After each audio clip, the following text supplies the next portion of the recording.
I have been in therapy for boundaries for a very long time. A client has messaged them again. Someone needs another call. The client has another round of feedback. Oh, this client is killing me. And it's not because of the one thing they ask. It's about all the times they've asked that you actually said yes when you really meant no. You're so frustrated that this client keeps breaching your boundaries. Truthfully, most of the boundaries that are broken in business is because they haven't actually been established. Saying no does not mean that you are being difficult. It means that you are being decisive. Maybe we don't believe that we are worthy of that protection, that we don't believe that we are worthy of having time and space. Hello and welcome back to the Ambitious Podcast. Today we are talking all about what it actually looks like to just say no. And not no to just anything, but no to things that don't actually support you or support your business in scaling to the next level.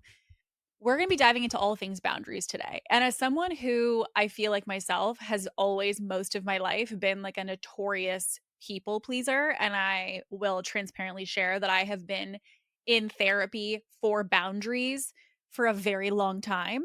I'm going to be talking a lot today from not only just structure and strategies, but also firsthand experience as someone who myself still to this day feels like I really have to flex a muscle to have boundaries, because I had someone recently in the last year who said to me, they said, Kate, it's not really serving if you're sacrificing yourself in the process of that serving. And I realized that I was someone who was always just go, go, go, or like give, give, give to other people. But oftentimes I was giving from a place when I didn't even have it to give, or I was giving from a place of obligation or the belief that I had to, or it was the right thing to do. So even though I didn't want to do it, I needed to. There was all these layers underneath. And it's really become this skill that as I practice this, not only in a business setting, it's changed things, but it's also changed things and dominoed into other parts of my life. So today, we're going to be talking about a couple different things. Number one, the signs that you may be someone who is struggling with boundaries, that you might have these, call it indicators or red flags that are happening in your life that are an indicator that maybe we do need a little bit of boundary work here. We're also going to be talking about what it actually looks like in business situations, because I think many of us see or understand that we struggle with boundaries, but oftentimes in the lens of our personal life, right? So when someone says, hey, I'd love to have you come to this family function, and you're like, oh, I really don't want to go to that, but we say yes. So in those moments, that's how we usually think about, oh, I lacked boundaries. But do we really know what those look like and how they show up in the business setting? So we're going to go through specific business scenarios that are very common indicators and situations that present lack of boundaries. I'm also going to teach you a 5C framework today, which is a framework that has been, I guess I would say, the grounding force, the underbelly of what has really allowed me to feel supported in starting to enforce better and more consistent boundaries. And also with that, I'm going to leave you with some things for you to take away, to execute in your own life, in your own business, when it comes to starting to flex this muscle of getting better boundaries.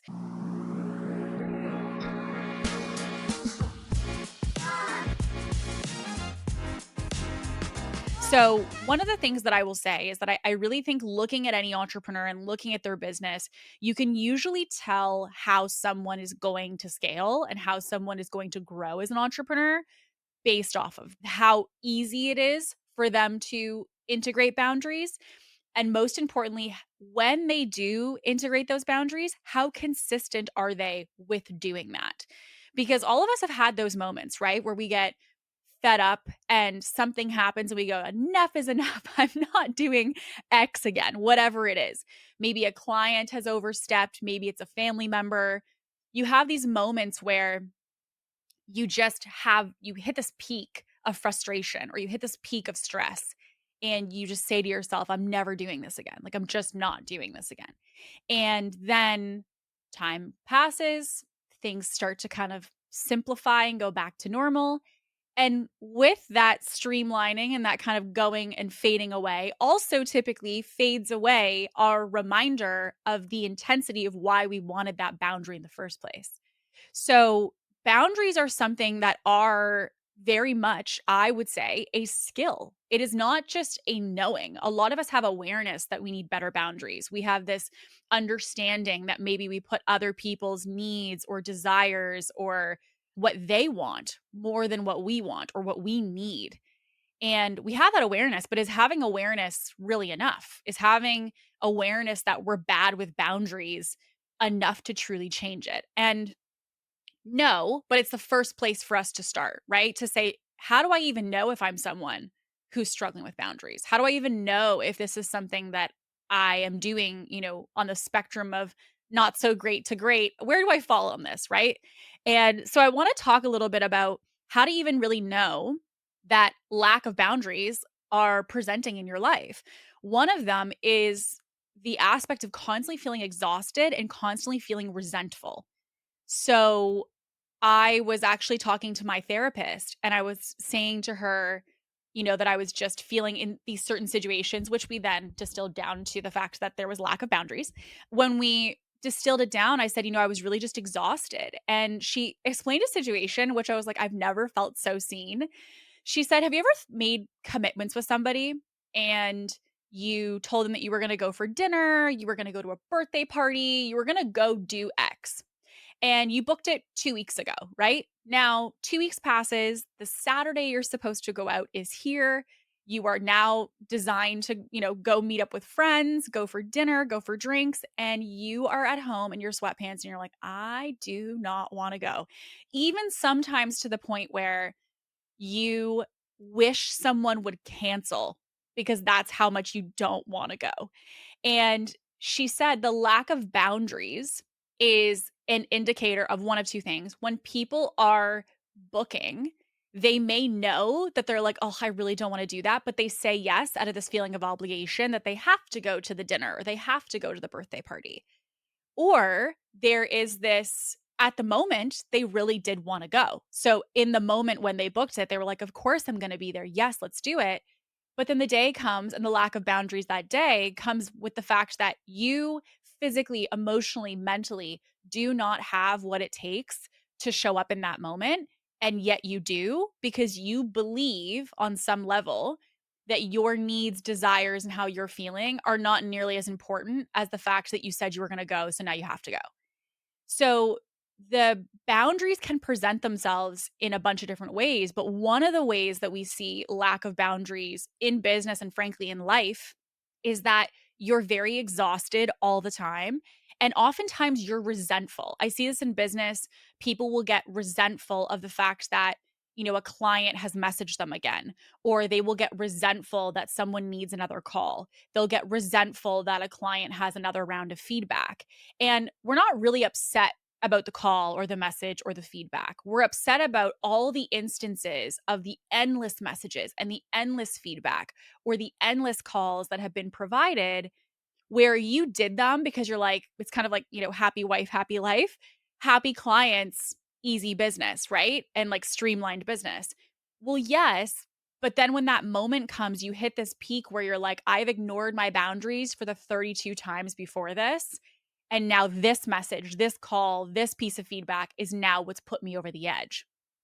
And so that message, that email, that feedback is not actually the thing that is frustrating you. What's frustrating you is the endless, countless times that you have allowed said client to break the boundary. And only now are you feeling at a threshold where you realize, I got to do something about this because I'm just not doing this anymore. And interestingly enough, we become not even frustrated with a client, but we become frustrated with ourselves, right? Because there's an aspect of the client is, doing this to me and sending this to me, yes. But there's also a frustration with ourselves to say, like, oh my God, how much longer am I going to have to do business like this? How much longer do I have to experience it this way? And it's interesting with the resentment because when I ask people about the things that frustrate them within their business, or I kind of unpack or I dive into those areas where they are feeling resentful, I often hear something of a similar phrase, which is, Yeah, but, it is my fault. Like, I have definitely answered messages after hours, or I have definitely answered messages even when she sends me 12 minutes worth, right? So it's interesting because once we start to unravel the resentment, oftentimes we do, discover that there's a part of this which has been created by us, which is part of also why we get so frustrated and exhausted because we realize we have a role in this too. Another indicator that I see is the fact that your calendar feels completely out of control. This is something where you feel like you maybe have no bumper lanes. So, like, maybe you don't have really work hours, is how it might feel. You feel like I work in the morning, I work in the evening, I work nights, I work, all day, every day. Like, it just feels like there's no rhyme or reason to your calendar. You're not having a specific structured, I start my day at this time, I end my day at this time. It kind of just feels like it's a mishmash of everything. And for me, the calendar one came up as a symptom for me because I realized that I am notorious for overbooking myself. Like, want to do a podcast? Yes. Want to take an extra call? Sure. Do you want to hop on a meeting for X? Yes. Do you want to go for dinner? Yes. Like, do you want to go to that workout Saturday? Yes. Like, I was just a yes, yes, yes, yes, yes person. And I don't know if you resonate with this, but have you ever had those moments where, like, kind of like that dinner example, you're feeling really energized, you're feeling like full of just like vibrant, like, let's go, I could run through a wall type of energy because you're just so lit up and you're so excited about the energy and the state that you're in. And then another week comes and you're like, why did I do this to myself? Why did I book all these commitments? I don't want to do all of this. For me, I was notorious for overbooking and just saying yes to opportunity, but sometimes so much so that there was never space for me. And that space for me sometimes showed up as not having space to rest, not having space to just have space, meaning having no commitments. There was no space for that. For me, I realized there was just no space even for like deep work. Like I would just say yes to a podcast, yes to a connection call, yes to all these things. And then I would realize like the work that I needed to do, like just me with my headphones on doing deep work, there wasn't really a lot of capacity from which to do that because my calendar was so booked. And with that, it kind of leads to the exhausted piece. My calendar was so booked that I would be so go, go, go that I would then in turn be so exhausted that even when an opening opened up, I needed to like recoup from all the calls and meetings and interviews and things like that that I might have done. That when I had a day off, or if I had even a long block from which to do deep work, I would have no energy to do it. And I would just be sitting there being like, I need to rest and basically like rev my energy and my engine basically back up in order to have capacity to be able to go back into another block of meetings, interviews, podcasts, etc. Right. So there's this kind of cycle that happens. And here's the thing with this, it often becomes our routine. It starts to kind of become ingrained in the way that we behave in business. It starts to become ingrained in the way that we make decisions every day. And it really leads to another sign of lack of boundaries, which is the easiest, I would think, of everything that I ever see with myself or with clients. To distill it down, you're saying yes when you really mean no. That's really what it comes down to is like when someone asks you for something, whatever it might be, like it could be, an editing of a contract. It could be, can you quickly look this over? It could be, can I have a quick meeting or a quick call with you? There's these things that people inquire about or that they ask about. And in your body, in your brain, you go, no, of course not. But then somehow you end up on the call or somehow you end up answering the message or somehow, from that point onward, that no that you felt in your body, your brain, your emotional state, you're like, no, no, no, ends up becoming a yes. And when we deny the natural response that we have to something, that's really to me what's been my compass of like, whoa, whoa, whoa, boundary work here. Because I think that the interesting part about lack of boundaries is that we know. That's the hard part about it is that you know that you're doing and saying yes to something that you really meant no to. and you're doing and you're kind of putting yourself out there for something that really still is not really what you wanted to do in the first place. And it becomes so frustrating, right? Because when we experience this time and time again, we see ourselves as the core culprit and we're like, man, why can I not just enforce this? Why can I not just flex this muscle? And this, shows up with a lot of different requests, right? It could be one of the key ones I see a lot with people is that they overgive and they undercharge. And it's because people often will be pushing around things, for example, like scope creep. So maybe you usually only do one call a month with people, but because they're pushing, you somehow are now doing 3 calls a month with that person. Or for a certain deliverable for your service, maybe you're supposed to give two of something, but this client has somehow along the way got you from giving two of a deliverable to now you're doing five and you have been for the last 4 months. And you go, what is going on?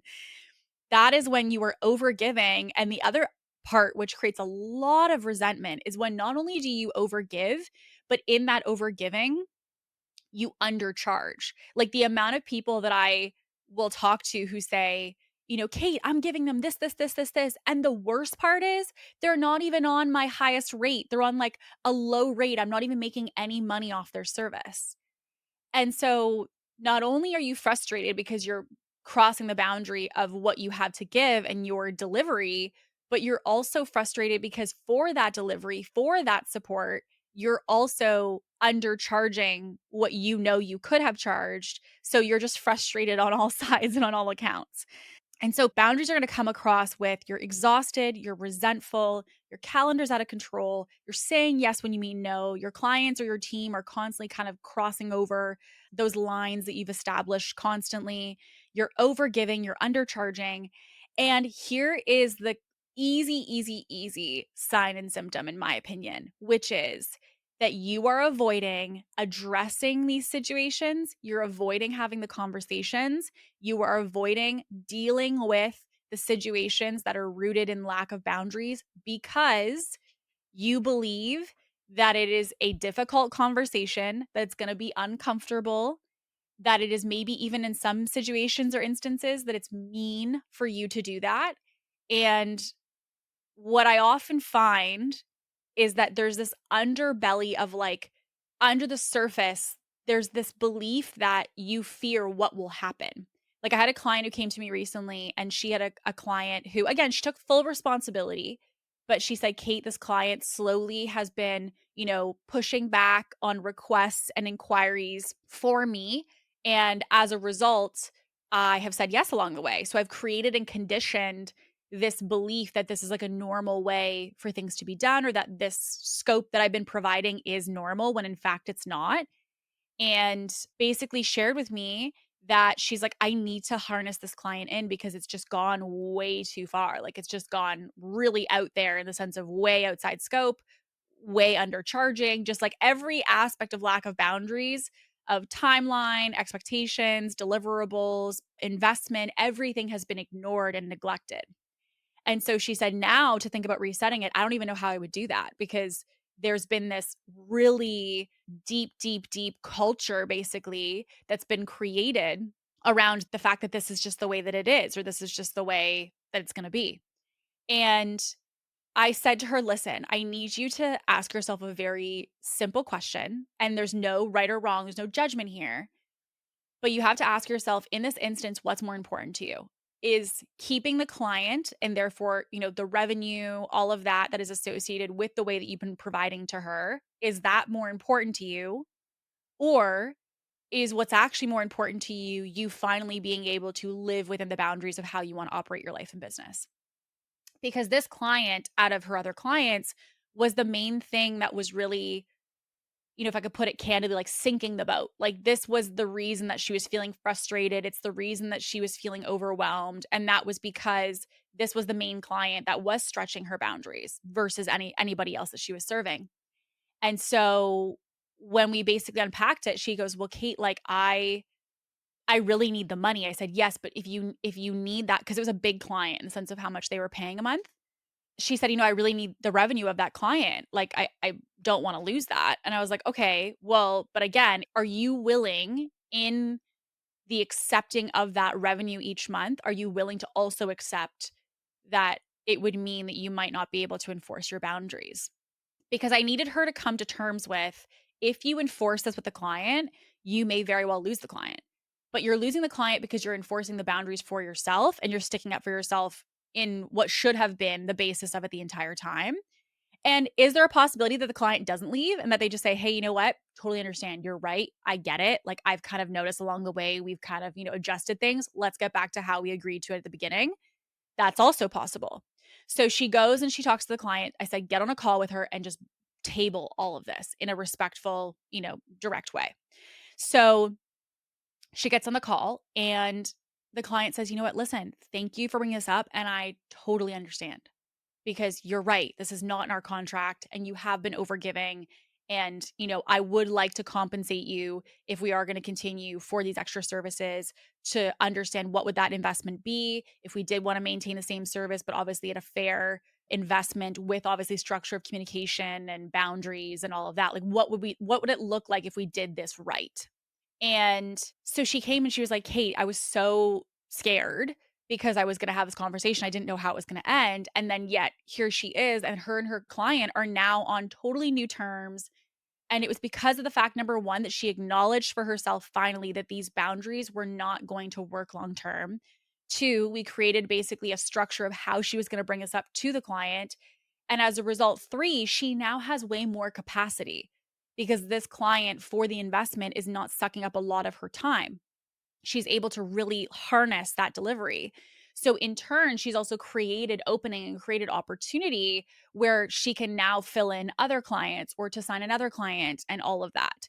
So all of this to say, the other thing is addressing the situation of boundaries is not comfortable by any means. It's often very uncomfortable for us if you are someone who's struggling with boundaries, but it's also uncomfortable because in our head, I think we create all of these situations of, well, how is that person going to respond? And how is that person going to handle it? And how is that person going to do XYZ? And I think the important anchor for us when enforcing boundaries is to recognize that our goal is just to enforce our boundary. It's not to control how someone else is going to receive said boundary. And a great quote that I heard was that when you are someone who enforces a boundary that is a healthy boundary and someone else has a negative reaction to that enforcing of it, it typically means that the person you communicated that to in some way, shape, or form was benefiting from the fact that you didn't have boundaries. So when you explain a boundary to someone in your life, in your business, a client, a partner, a team member, a friend, it doesn't matter, and they have a negative reaction to you enforcing a boundary that's important to you, that is a healthy, normal boundary, it means that that individual in some capacity was benefiting from the fact that you didn't have boundaries in that area, right? So it creates a reaction in them because they have to now go regulate themselves and they have to go figure out their new way of being.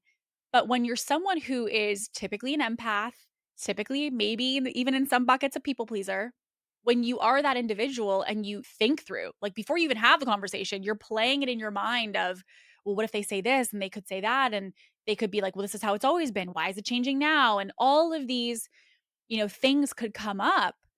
But at the end of the day, kind of similar to what I asked that client, the choice for you becomes, would you rather live with the lack of boundaries, or would you rather live through the 30 seconds of upset that this person may or may not have, but then having years and years and decades later of finally feeling like, okay, I enforced my boundary. So like you kind of have to accept all in one way or the other. And for me, every time I've asked myself that question, I never go back to not having boundaries, because I'm like, yes, this is a difficult conversation or a difficult day, maybe, depending on the severity of what you're enforcing.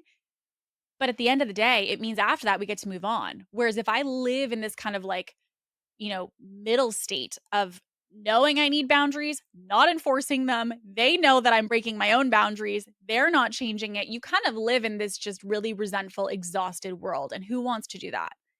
So, when we think about boundaries in business specifically, there's a variety of ways, right? Like there's the symptoms of how we feel around boundaries, but there's also the situations that tell us, okay, whoa, This is definitely coming up in my business. So, as I mentioned, one of them is for sure scope creep, right? Which is the fact, if you want it kind of scope creep defined, is really when you sign a client and you bring somebody on and you have a set amount of deliverables or support or what basically you provide as part of your service. And that person over time says, hey, can I get a little bit of this? Can I get a little bit of that? And over time, it feels like what used to be 2 deliverables became 3, which then became 4, which somehow became 6. And it kind of feels like it happens in these little micro moments. So we're not in this moment of like, well, this was the contract and now this is the contract. It's just a, hey, quick question. Can I get this? Or could I quickly ask you a question? Or do you mind if just for this week I do XYZ? And these little accommodations, these little adjustments, if not harnessed, can actually create scope creep, which is the fact that you almost over time set a new expectation of deliverables for your service, for your business. And then the client becomes accustomed to those. So they start to believe that that's normal and that they also should expect those deliverables. Another one as well is discount requests, right? So, like, sometimes when you have clients that have been in your world, there's kind of this belief of like that they get special treatment, and special treatment can happen in a variety of ways. It could be discounts, for example, that they believe because they're a longstanding client, or they believe because they've been with you forever that they should or they expect to receive ABC, whatever that is. That as a result of that as well, there's kind of this also desire for constant access. Like there's this need or this curiosity about having just this unlimited access to you. And with that, that's something that starts to chip away because there's not these boundaries of hours, these boundaries of communication. Over time, we kind of train to see that this person doesn't understand your communication hours. They don't understand what's required in the sense of timeline in order to get a certain outcome. And because they're a longstanding client, you might even be accommodating that. You might even be allowing these things to happen because you're like, "Oh yeah, they've been with me forever," or "Oh yeah, this client has, been a client for a long time." And so you don't feel confident or clear to set those firm boundaries as a result. The other thing that I would also say happens with most businesses at some point or another when they're scaling is failed or late payments. So people who owe you some kind of investment, owe you some kind of payment, either on a payment plan or you've just agreed to payment by X date. And in doing so, with that, you're seeing late payments come in. You're seeing this like lack of consideration basically when it comes to payments for you for the business. And so, what this all ends up doing is all of these boundaries of scope creep. Maybe they're asking for special treatment around financial or investment or discounts. Maybe they have late payments or they're more flexible with payments because they're like, oh, yeah, we have a relationship, it's fine. Or they have this kind of belief that they should have constant access. As I said, it just leads us to be resentful. And frankly, it leads us to actually dislike the experience with the client, which is keeping their experience from being positive and their results from being positive. Like, it's kind of, if you think about it out of the business context, like in a personal or interpersonal relationship, none of us want to be in an interpersonal relationship with someone who feels resentful toward us. And so, if you are in a relationship in whatever capacity that is with your client and you are resentful because you're so frustrated that this client keeps breaching your boundaries, the invitation is not to maintain and just kind of push it down, not acknowledge it. I don't want to go there. And it just is what it is. And then from that point, you just kind of move on with the client because underneath the surface are all of these brewed feelings and unacknowledged, thoughts and situations that just start to pile up over time. And what it does, as I mentioned in the previous example, it leads to there being this one moment, this one day, this one email, this one thing that they ask for. And you just go, oh, this client is killing me. And it's not because of the one thing they ask, it's about all the times they've asked that you actually said yes when you really meant no. And this just brings it to a boiling point that now it forces you to actually acknowledge it and feel it and gives you that opportunity to change and do something different. The other thing that we see when it comes to business and boundaries is team, which is being the bottleneck can also be an aspect of it. Blurring, for example, like friendship versus professional relationships, and then like overdoing it. Like I often will hear from people who have teams that they feel like they're doing their team's job, or they're saying, yes, I have someone to do that, but like I'm having to carry XYZ of that project, or I'm having to carry XYZ of this thing that we're working on. And they get frustrated because they're like, why am I paying these people if I'm going to have to do XYZ, if I'm going to have to be so deeply involved? And typically, when we really start to unravel it, the team not truly being quote unquote self sufficient or really like on their own doing their own thing is not often because of the team members. In some situations, it is, but rarely is it about the team members. I actually find that more often than not, what's happened is there's been this culture that's been created where there wasn't really a clear boundary of this is mine and that is yours. It's kind of like this big group project that everybody's working in. And so in some moments, you're in the kind of, yes, we're all doing this group project type mindset together. And in other moments, you're like, man, I really wish, Sarah would just go handle this. Well, okay, but there's probably some lack of boundaries that have been established, which is why she's maybe not fully owning it the way that you want her to. And even when it comes to being the bottleneck, right? Like, and even I've experienced this in my business. There's been for sure moments where I was the reason that things were not happening. I was the reason that we weren't ahead on things. I was the reason that we had to move a deadline because I was supposed to do something or fulfill something and I didn't get it in on time. There's all these moments where you go like, I'm the bottleneck. But when you realize you're the bottleneck, what I identified anytime I'm the bottleneck in my business is usually an indicator that I'm lacking boundaries in some other area, which is why it has dominoed into team. So let's just say, for example, I need to film social content and my team needs this from me in order to maintain our production calendar. Well, if they need me to record talking videos and I don't do it, now I'm the bottleneck. They can't move forward with their marketing plans because I'm the person who they're waiting on to give them the media. But then I usually reverse engineer and I say, okay, well, why haven't I filmed the media? And that can come from a couple different places. It could be genuinely that I don't have what I need to go film it, which is never really the case in our situation, but in some businesses that is. Our team prepares me very well. But usually what I find more often than not within my business when I become the bottleneck in something is that boundaries in other areas of my life or business have become blurry, and as a result of that, it has dominoed into my business and into my team. So it means that it's dominoed to meaning that I'm behind on things, which is now why I'm the bottleneck.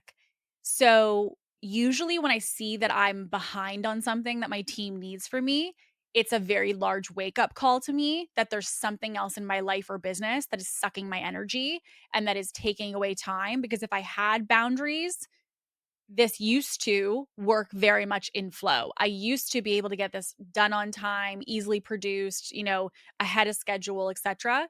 So if I'm not doing that, there must be a reason that this is getting drained. And I find that in a variety of places. Sometimes it's, for example, right now I just bought a house and I'm renovating the whole thing basically from top to bottom. So because of that, if let's just say I'm supposed to write an email this week and I'm finding it, oh my God, I have no time. If I go back, it's like, well, maybe I had too many house meetings last week, or maybe I had to go visit the house too many times, which was a disruption to my work, which is why I don't necessarily have what I usually have done. Right. So this is really an opportunity for reflection, is what I would say. If you're ever getting to be the bottleneck, it could be because of lack of boundaries elsewhere. But it also could be when people are the bottleneck, there's an interesting thing that I see with people who have teams, which is that oftentimes you want to be involved in the day to day things because it gives you an aspect of purpose. So, because you don't have boundaries with yourself, you also are kind of like wheezing your way into the business because that's where you feel purpose. That's where you feel like you have a reason to be there. You have an intention, you have an outcome of what you're meant to be doing that day. I find when people grow their team, they offload all this stuff, they delegate all of these things, which is good. That's the goal. But then when you do that, you have to also recognize, well, what is my next task? What is my next goal? What is my next purpose? within my role as CEO. And if you don't know what that is, and if you haven't defined that, what you're going to find is that you're going to go back and seep into your old ways, which is you're going to go back into your business activities. So, what that does is it means you have no boundaries with yourself. And again, you become the bottleneck, you become the person who's stuck in the middle. The other thing that I think is something that I feel like I've done pretty, I don't want to say very well, but I feel like pretty well. And I've talked about this very briefly in other episodes, but I would say that the dynamic between interpersonal and friendship type relationships versus professional relationships. One of the things that I really respect about all the women that I work with is that like I know a lot about their life and they know a lot about my life on a interpersonal friendship level. And I really would have it no other way. Like I do think that like having a relationship with people that you work with is important. But some of them over time, truthfully, have gotten to become very, I think of them as very close friends. Some of them are my best friends. And with that, these different variances of friendship in the sense of different levels of intensity of friendships means that I have to be very conscious of understanding how do we really have a boundary between what is work and what is personal. And what I think is a really important skill for people to have is to know how do I have a relationship with someone when they also work with me? It is possible, but boundaries are the only reason that it is possible. So if you find, let's just say in your business that you have team members that maybe are family, maybe they're friends, maybe they're just someone who was a team member who over the years became a very close friend. I think the important thing to note is do you find that the friendship or that the kind of camaraderie that you guys have or the communication that you have is becoming so casual, is becoming so, oh, she gets me, she's a friend, she'll get it, or she won't care. Are you almost abusing that to the point where you are ignoring the professional expectations that you have of one another? And I think it happens over time, and I think it's also an invitation for one of you in the relationship to reset, to say, "Hey, I've been realizing over time, like, I love how friendly we are. I love how, like, our relationship is. Like, I would have no other way. But I feel like over time, we become a little bit less professional in the business setting. So I would love to create a little bit more structure around when we talk business and when we kind of talk and just openly share, just so I can kind of make sure that we have some good lines there." When we enforce these things, they don't have to be difficult conversations. I think we make them to be difficult conversations, but we don't have to have them be difficult. I would probably submit that if you feel like a relationship that's in your business right now with a team member or someone that works with you is too casual and that it's kind of changed a lot from what it once was, my gut would tell me, based off all the situations that I've seen, that they probably have an inclination that that's the case as well. So you're most likely not feeling or experiencing that entirely on your own. There's a high likeliness that that individual is also feeling something along that line too. So this really leads to, I would say, when you have lack of boundaries with team, you're going to feel like you are a firefighter and that you are constantly handling things and managing things and that there's a lot falling on you, on your shoulders, a lot of pressure on you, but yet you have this team. So you start to ask yourself, why do I have this team if I'm feeling all this pressure? Because it just feels like if you have all these people, you shouldn't be feeling this way, is a lot of what most people will share. Now, the other thing that we see, which is a classic one in business, is time, which is the fact that you do not have boundaries with your time. You have a packed calendar. You have no individual time for a CEO day, for a CEO hour or couple hours. You say yes to every meeting, yes to every collaboration. And I myself, as I mentioned earlier, am notorious for this one. This is the one that I would say I'm the most, I identify the most with, and that is because I really have always struggled with this idea of like, there's so much opportunity in saying yes, right? Like, it's kind of like if there's situations in your life that you thought, man, if I hadn't said yes to going on that date, I might not have met my husband. Or if I didn't say yes for me, even going to my first business conference, I probably wouldn't even be here recording this today. So there's so many things that I've said yes to that have completely opened doors in my life, in my business. And with that, I think then about, okay, well, if I say no, what could I down the line be saying no to? And so because I've seen all the things I've said yes to that have worked, I conveniently, don't look as much at the stuff that I've said yes to that didn't work out to be anything. And the thing that I've learned is that there are seasons maybe where you can say yes, yes, yes. And this is a little different because in those seasons when I said yes, my body didn't tell me to say no. That's the hard part about this one is that you're just saying yes because you're like excited and you're like, yes, okay, let's go. Like, let's build, let's grow. And that's amazing. But this one's hard because your body is not even telling you. You're not even having the awareness when it happens. You're just like, yes, yes, yes to everything around you, but your body never said no. So because of that, you're not getting the cue that, oop, this is a boundary potentially being crossed. You're just like, okay, great opportunity. Let's go. The thing is, to take up time somewhere, we have a capped amount of time. There's no endless amount of hours, which is why, when I've talked before about scaling a business, people will say, well, there's just not enough hours in a day. I feel like there's just not enough hours in a day. And truthfully, there are lots of hours in a day for us to get things done. It's really a matter of how you're using those hours. How are you using that time?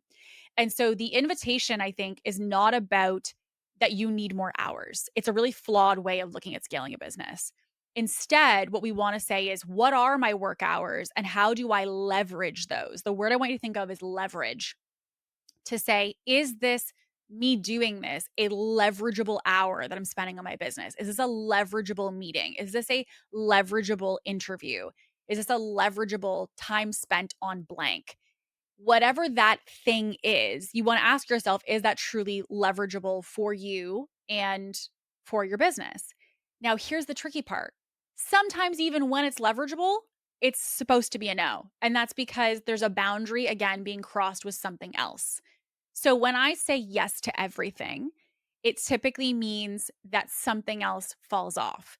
So let's just say I say yes to a podcast interview. That might mean that I don't get to go for my morning walk. Or am I saying yes to a meeting, which means I don't have my hard stop at the usual time that I stop taking calls? Those are things that are going to present to us that if we're giving time to one thing, the time has to come from something else in that day. And oftentimes, especially with really ambitious women, that time comes from rest, or that time comes from us working on our own businesses, just building and growing and creating, because we're pouring into all these other opportunities or things that we feel might potentially one day create or turn into something. And so, with all of that, the invitation then becomes, how do you really protect your time? And I had to start asking myself, what is the value of my time? And where do I value my time going? Like I was just saying to somebody this morning, I don't personally take calls before 10 a.m. And like I won't get on a meeting. I won't, do a sales call. I won't do a coaching call. Like unless someone is in like dire straits and like they are really like in an emergency state. At that point, I'm like, okay, fine, I'll do a 9 a.m. maybe. But that's like, I wanna say, like, once every quarter max. Like, it's a very rare occurrence that I take a call before 10 AM. And I was just saying to someone this morning, I said, I never really truly realized how much opportunity there is in space and stillness. And I was saying, like, I'm so glad that I set up my schedule to never take a call before 10 AM because it means if I want to sleep in a little bit, I can. And if I want to have a slow morning, and like this morning, I sat out on the balcony and I had a coffee and just soaked in the sun, you can do that. And I used to be the kind of person that was like, openings mean opportunity. Take the call at 9 AM, book the podcast at that time. Like, if there's openings, you should be using it. But I was using it not acknowledging what it was also taking from me, which was space, and recognizing that it's okay to have space. And space is not something that stalls your ability to scale. If anything, space is going to support you in scaling because it allows you to finally have breathing room to think and to process and to regulate in all the opportunity that's around you. And so I would say when it comes to time and boundaries, it's important that you ask yourself, am I being reactive or am I being strategic? And I don't say any it's from like my high horse. Like I am still someone to this day who finds that I constantly am reminded of this because in moments where I want to lean into opportunity and I want to lean into the things around me, I also recognize that there was parts of me that fell off in the pursuit of doing that. That like what I needed, what I desired was the thing that actually fell off when I was trying to go for all this opportunity around me. And so strategic meant, you know, literally designing Mondays and Fridays are my no call days. I don't do one-on-ones. I don't do any client facing anything on the Mondays and the Fridays. I only do Tuesday, Wednesday, Thursday. And with that, I typically only do Tuesday, Wednesday, Thursdays every other week. And that's been like a structure that I've had for a very long time now, but it's been very helpful because it created these bumper lanes. And again, like there's a one-off situation or 2% of max 5% of the time that I will go across those boundaries, but the regular, 95% of the time, we are operating in those bumper lanes. And I think my invitation would be if you are someone who feels like your time is constantly like your calendar goes from empty and then a couple days later it's booked. Recognize that you're the one booking those. You're the one saying yes to that call on that day. You're the person saying, yes, I can be that guest trainer on my day off. Yes, I can take that call outside my business hours because the client asked for it and they said that's the time that's most supportive for them. You have to acknowledge that there is also an aspect here of responsibility, which is that it is possible that while you might feel caged in with your calendar, that you've actually, and I guess it's not for judgment of yourself, it's just awareness. You've created it that way. It was one of the best things that anyone ever shared with me when we were having a conversation. I said, I just feel caged in. And they said, is it possible that you're building the cage from the inside out? And I'm like, oh my God. So I remember sitting there and thinking of all these situations that I'm like, this feels busy and this feels booked and this is too many calls. I am not even kidding to you. There was a season of business where I was Tuesday, Wednesday, Thursday, and I'm talking all day from like 9 a.m. until like 6:30 at night. I was on calls every half an hour. And I would just not have a break to even have lunch. I wouldn't have a break to run to the washroom. Like I was just constantly go, go, go. And then I'm like, Kate, who booked the calls? Me. Who sets their availability for the calendar? Me. Who literally decides when the openings are for these calls? Me. So why would I be frustrated of like, oh, this, packed day when truthfully, I am the one who created the schedule in the first place? So it was also about some radical ownership. And the other part that I will say requires radical ownership when it comes to boundaries, because this is going to come up in your business, is money. And, there's lack of boundaries that happen when people, for example, let invoices slide. Someone, should pay you, or maybe you should pay someone and you don't rush to pay that person, or they're not rushing to pay you. That's a lack of boundaries, that they're not fulfilling or upholding their end of the bargain as to when they're supposed to pay you and why. The other thing that is also, a lack of boundaries at times is also over investing. There was a season where I felt like I was spending a lot and I started to become very resentful. And I don't know if you've ever had this, but you feel like you spend and you invest and you're like, where's my outcome because I invested X amount? But here's the thing, like that was a lack of boundaries on my behalf because it was the fact that I had this really steep expectation that when I invest, that I stretched myself outside of my boundaries of what was comfortable, outside of my boundary of what I knew. And then when it didn't work out or when it didn't get me the outcome that I wanted, it made me frustrated when really the issue, the root of it was that I shouldn't have gone outside of my boundary of whatever that thing was. So I think that with money, with the spending and investing, there's this kind of like really fine line between when we spend, even though it's scary, and we invest, even though we're like, okay, 3, 2, 1, go. Like this is really a leap of faith. That does happen. And I've done that many times. But I think there's also the other side, which is a certain investment, whether into team, it could be a coach, it could be a service. Do you feel like you're doing it out of obligation? Do you feel like you're doing it out of pressure, which could be the root of you truthfully going against your own boundaries? Like I think all of it is just this constant recalibration of awareness. And the other thing, which I will say is like a cardinal thing for so many entrepreneurs, is the fact that they undercharge. There's so many entrepreneurs right now as we speak, maybe you even yourself are like, "Oh, that's me," are undercharging. Like you're undercharging for what you provide, and it's causing you to have resentment, it's causing you to be frustrated, it's causing you to feel Like, what is the point? This is so much work for how much money I'm making. I had someone say to me yesterday, they're like, "Oh, Kate, I'm just like thinking about throwing in the towel. Like, what is the point? I just feel like these clients are needing this and needing that, and I'm only getting paid X amount, and there's so much feedback and there's so much critique." And I said, "Hey, who set up the process?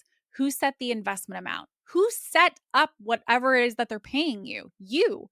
So if you feel like you are doing too much for how much you're being compensated, maybe the invitation is not to say, okay, well, then never mind, this is a flawed model, but to say adjust the compensation or adjust the deliverables. Like there just needs to be some kind of recalibration of things. And so I think with that, there really is, when it comes to the boundaries of money, this need to say, what are my boundaries around spending and saving and prices and overcharging, undercharging, deliverables? Like you really need to understand what are those bumper lanes for you when it comes to money.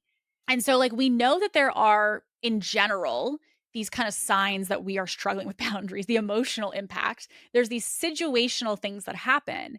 But then obviously comes the question of how do I enforce these? Right. And so, like, one of the ones that used to be difficult for me, I struggled, I'm talking for years to say no to people. And I remember my therapist, I'm just going to share this with you. He said this to me and I was like, that's not that complicated, but it worked very, very, very well. I used to, when someone's like, "Hey, do you mind giving me like a quick, like, could you come by for a quick visit? Could you like quickly help me do this? Could you meet me on this day to do XYZ?" And I'm like, "Totally. Totally." And meanwhile, my body, I'm like, "No, no, I cannot meet you. No, I cannot do that. No, I cannot do X." And I would always say yes. And I said, "Well, what am I supposed to do when someone asks for this? I'm just supposed to say no?" And he's like, "You can say no."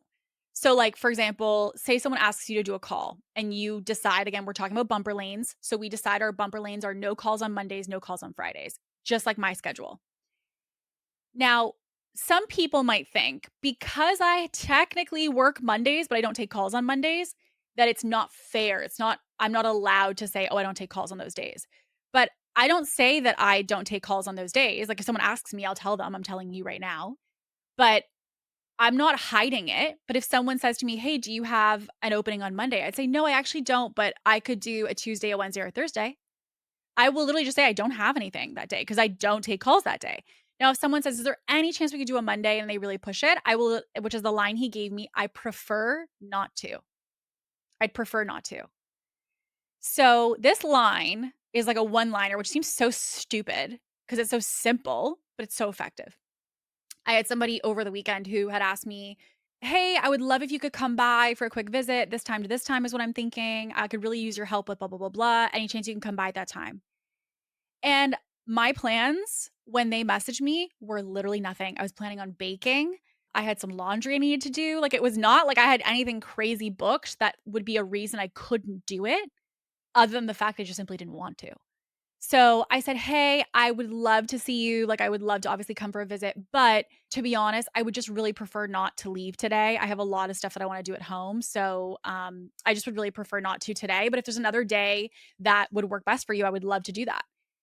So it was literally just saying, like, I would prefer not to. If someone says, like, hey, I'm going to be arriving in at the airport and I was wondering if you could pick me up, I arrive at 4 a.m. I would say, listen, like, I really would prefer not to. But if you are okay with it, I would be happy to send like a, an Uber, a limo or something to come get you. Just cause like then obviously when you get here, I'll be rested and ready to go. Like it's just saying in a gentle way, no, versus being like, hey, do you want to come over? No, I don't want to. Right. Or, hey, do you want to pick me up at the airport at 4 a.m.? Nope. Like obviously it's very harsh. So my thing with boundaries was, how do I deliver the boundary in a way that doesn't feel uneasy? And typically for me now, it is the fact that I would prefer not to. And here's why this is supportive for me, but here's what I would recommend instead, or here's what I would be open to. And it's really helped me quite a bit. So let's talk about enforcing boundaries. Okay. These are the 5 C's that I feel like I've anchored into, which have been really, really helpful for me in starting to see some massive progress when it comes to boundaries. The first C is clarity. You need to know what it is that you are protecting. In some instances, it's just gonna be your energy. Like, that day when I was baking, I didn't have anything crazy I had to do. I just didn't feel, like, energetically up to going and doing that. Like, I just thought, like, "I just don't wanna do this right now." So, I Didn't. It just didn't. And so I was protecting my energy. I knew that my energy at the end of the day was gonna feel better if I didn't go than if I did go. So I was protecting my energy. You might even also be protecting, let's just say if you don't wanna offer extra hours or extra deliverables to a client, you might just be protecting your profit margins. Maybe it's just like, "Hey, like, I recognize that if I go do that, I'm spending more hours for my team member to go do X, which means that I'm spending more money, which means I'm eating into my margins." So, that could also be protecting your profit. It could just also be protecting your time. So, ask yourself when it comes to clarity, what is the result that I'm looking to work toward? So, you wanna define what actually matters to you. And I think the times that I've struggled the most with boundaries, and even when I see clients struggle the most, it's because they don't really have a compass and a focus in that moment or in that time frame of what is important to them or what they do care about. And when you don't have that North Star of what is important to you in your business or in your life, it means that it becomes very easy to step over that boundary because it's not really been acknowledged or established in the first place. So, for example, my mornings are for me. So, like, I am protecting my energy space in the morning. So, someone said to me, well, like, oh, I just take calls at 8 a.m., right? Like, it's like a 9 to 5 or a 8 to 4. Yes, but those morning calls for me, I don't find that that does help my energy. I like to be able to get up at like a 7 or 8 o'clock in the morning and not have to be on a meeting until 10 a.m. Like that 2 hour window for me is priceless. So, because of that, I am protecting my energy, not just protecting the business. So, I recognize that I have to value my energy as much, if not more, than whatever's being asked of me. So, I had to really set intention that that's just my space. It's not a negotiable thing. I'm not open to doing calls at 7 or 8 o'clock in the morning. I am just always going to have that space. And this is even seen with all different types of CEOs. Jeff Bezos as well was someone who had really strict boundaries when he was building and scaling, which is that he didn't take meetings after 3 p.m. And that's because his whole thing around taking meetings after 3 p.m. was that he didn't have energy. He was a morning efficiency person versus the opposite, which is me. I'm an afternoon efficiency person. He was so efficient in the mornings that he's like, I want all my meetings there because I don't want my drained brain at 3 p.m. to be doing these meetings. So he protects his energy so intentionally that he books his stuff during the moments where he knows he has the most, and he doesn't book anything in the moments where he's needing to recoup. So it's really understanding first to get clarity, know what it is that you're looking to protect. If you're saying no to something, you want to ask yourself, well, what am I looking to protect in the pursuit of saying no? If I say no to this person, what am I looking to protect by doing that? And have clarity of what that thing is, because otherwise it's going to be difficult for you to say no, because otherwise you're just kind of thinking or feeling, I feel like I'm just saying no to say no, right? Like there's no reason to this.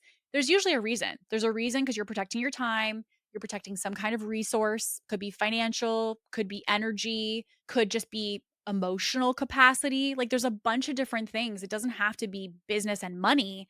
It could also just be you. You're protecting yourself. The second C is confidence, which is that you have to believe, now that you know what it is, you have to believe that you have the right and the ability to protect that, right? So I think for me, my ongoing lack of boundaries initially came from the fact that I had no clarity of what I was trying to protect, but I also didn't have confidence that I deserved it. When I would always wanna book things, I would always think, for example, when I had a target, I hadn't hit my target yet in business revenue, I would think, "Well, I'm not allowed to rest until I hit that target. I'm not allowed to rest until, or I'm not allowed to have these boundaries until." So, like, I remember I had a target and I wanted to take a Friday off. Like, I just wanted to take the day and go, like, shopping and walk around and grab a coffee and just have, like, a chill day. And I thought, like, how do you say no to an interview for a podcast or doing these things as opportunities for growth when, you have a goal you need to reach, you shouldn't be resting. So I thought to myself, I didn't give myself the confidence. I didn't empower myself to see why taking space was actually the most leverageable thing that I could have possibly done. And instead, what I did is, because I didn't have confidence on why I deserved the space or why I deserved to say no, I just was like, "Okay, I guess I have to." And I just kept saying yes, and I kept leaning in. Boundaries require you believing that you are worth protecting. So there's like the logical thought process of like, okay, well, what am I trying to protect? But there's also, why do you not just simply deserve to be protected? Why does your energy and time not simply just deserve to be protected? And the thing that I would kind of invite you to is that saying no does not mean that you are being difficult. It means that you are being decisive.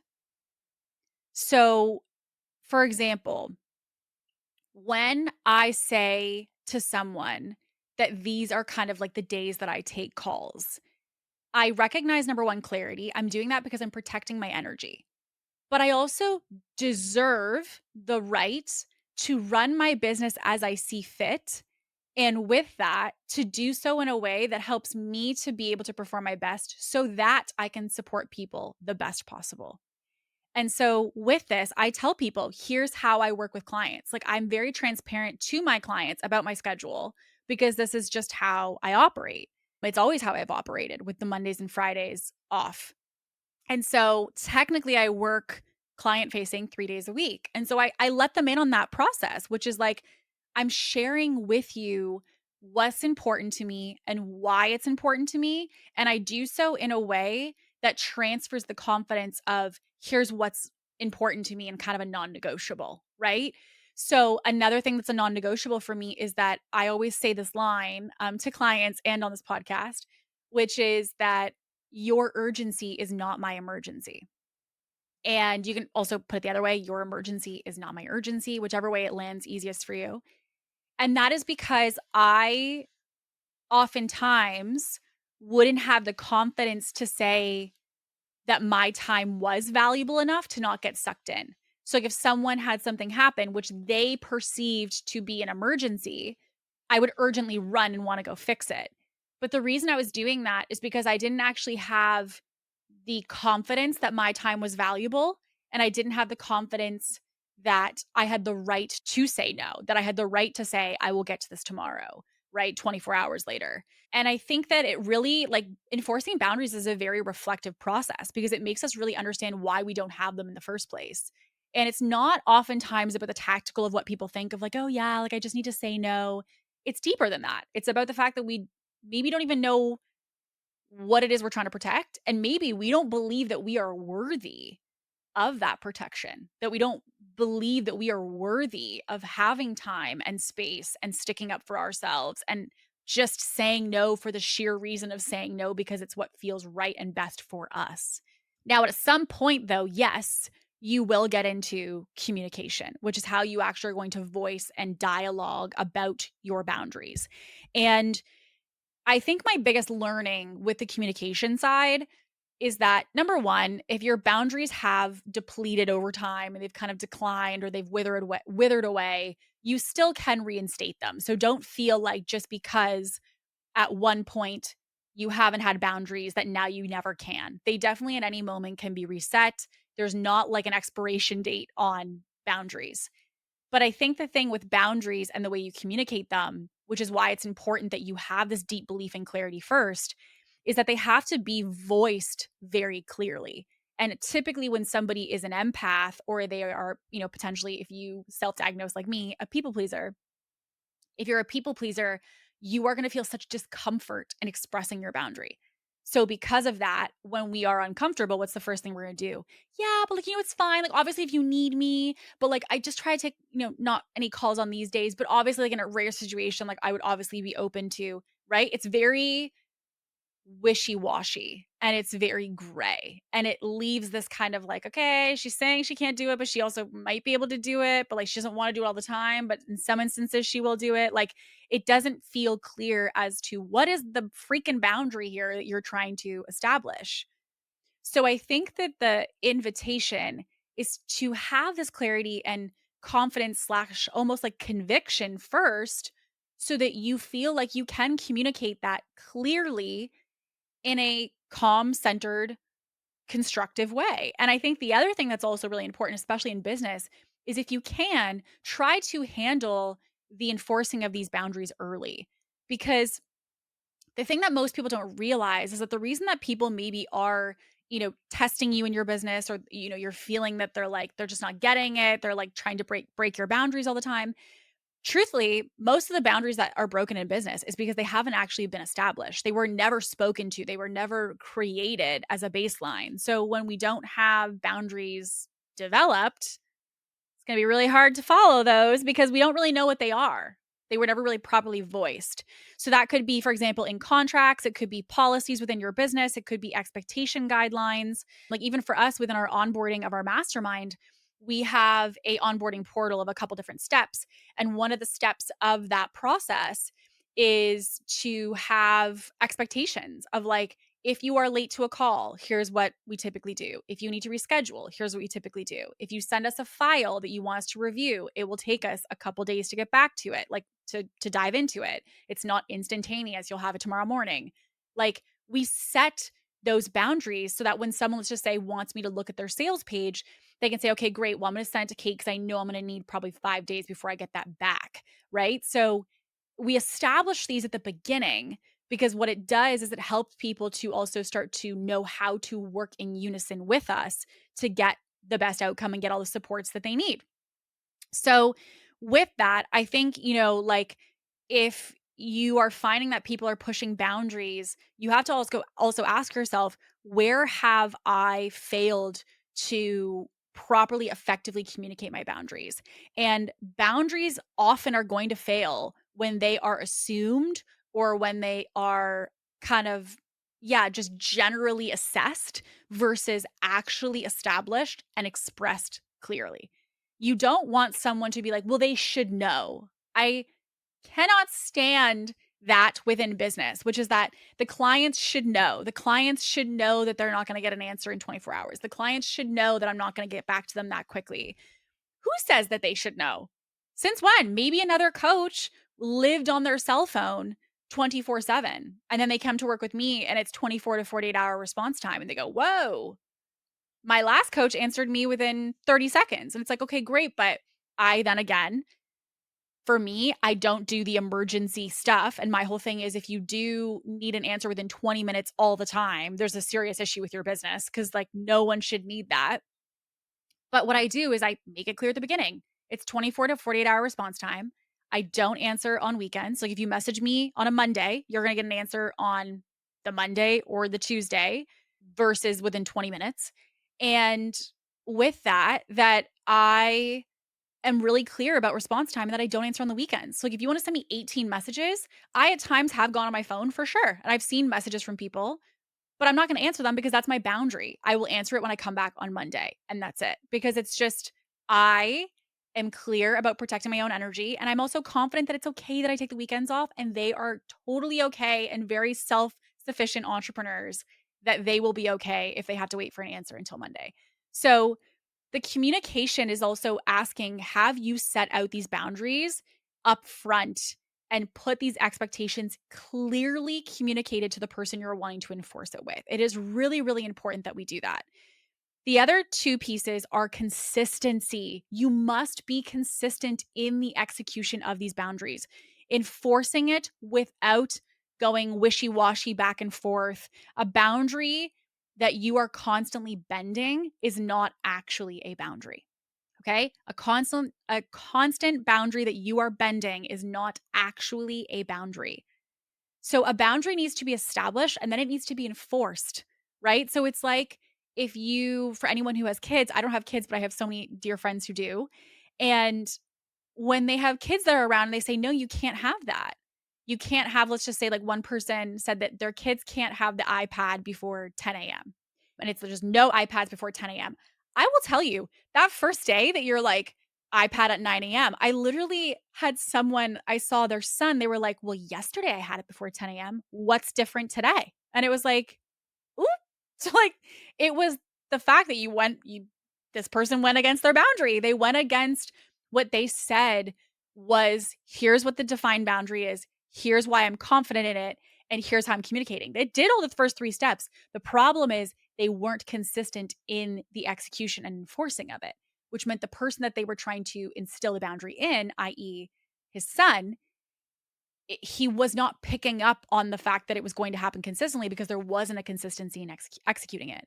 So it is important that not only are we establishing and getting, the clarity of what it is, the confidence to believe that we are worthy of that and also communicating it, but the consistency truthfully helps to train other people on how to treat you.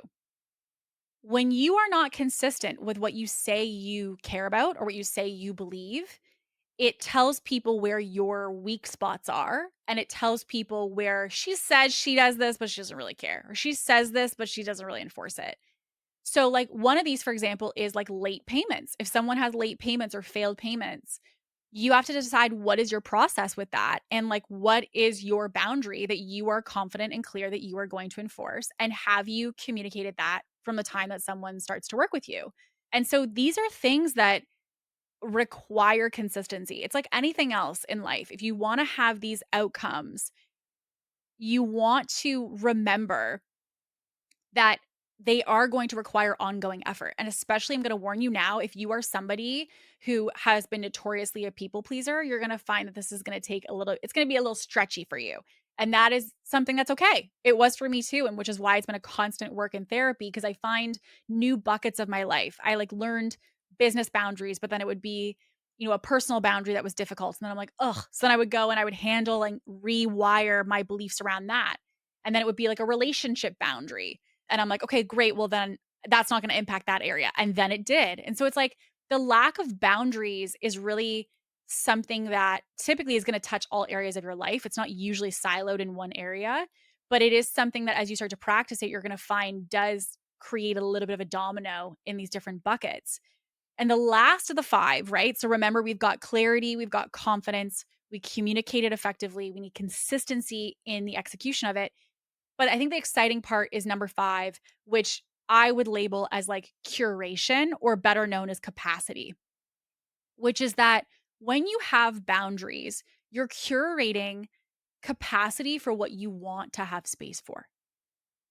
And that space can be emotional space, mental space, energetic space, time space, physical space. Like, it can be space for anything, but boundaries are not about closing doors. They're also about opening them. So when I created the boundary that I don't work client facing or meeting facing on Mondays and Fridays, it wasn't like I'm pushing away people and pushing away my business. It was about like, what would me being able to ease into the week look like? What would me being able to ease out into the weekend look like? Right. And so it was about the excitement and the opportunity of what having those days could mean for me that was exciting, not a matter of what it was pushing away. It was also a matter of, well, if I did this, what would it be inviting for me and for my business? And so even in like a situation, let's just say, of like people are saying that they can't afford your price, that they want a discount and all of these things. Well, okay, yes, you might say, well, my boundaries, I'm not going to give a discount. And that, yes, you might think, okay, well, that's turning away business. But what it's also doing is it's inviting and it's curating and it's creating this capacity for you to sign clients who see your full value at the prices that you're asking, who maybe even will be paying in full, right? Like, there really is an opportunity on the other side of what you're seeing to be your boundary being enforced. So, what we think about with this is like, okay, so let's just say a team member's, I'm just wrote down 2 situations here. A team member asking you to make every decision. Clarity, your role is the CEO, not the micromanager. Confidence, you have hired them to get their own outcomes, that you have hired them with the intention of not needing to babysit. Communication, this is about making sure that they are clear what is within their decision making area and what is not. Did we have a clear understanding of what they are intended to do versus where you truly need to be involved? Consistency is that you do not backtrack and when they come to you, try to solve it for them. Instead, you invite them back into solving it themselves. And what this does, what this, curates and what this creates capacity for is it builds a culture of empowered leadership versus having a team of people who are dependent. Okay. So, like, that's an example of how you can go through these C's and look at, okay, great. How would this work in my business? How would this work in my situation of what I'm experiencing? Another situation was a client who's maybe pushing for a little bit more deliverables. So that's kind of, again, we talked about scope creep. That's where we're getting people pushing for more things from us. Well, okay, the clarity is this is not in scope, and what I'm protecting is my profit margin. The confidence, I deserve to be paid for the additional work that I'm going to be providing. So, like, I can provide the work, but I want to be compensated for the additional work that I'm providing. Communication to the client would be that this is not included in the traditional services that we have together, but if you would like to add it, I would be happy to add that additional investment if you'd like. Consistency. Every time that they come to you asking for something outside of contract, you need to consistently communicate that.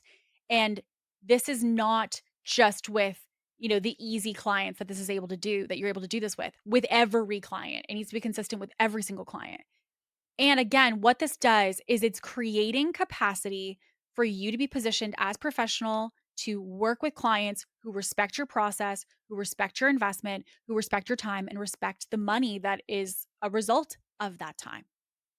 So, like these 5 C's, right? The clarity, the confidence, the communication of it, the consistency, and lastly, the ability to curate or create capacity of a new opportunity. This is something that you can put into practice yourself. So, as a little homework for you, I want you to kind of think step one, identify an area in your business, in your life, maybe, where you feel like your boundaries are the weakest. Okay. So maybe it's client communication, maybe it's payments, maybe it's a relationship, maybe it's a friend or a partner, whatever it might be.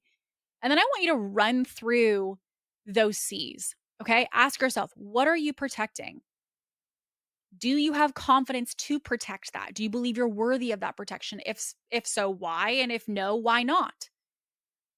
What would consistency in this look like? How are you going to communicate it? And what is the exciting thing from which you're curating more capacity for in doing this?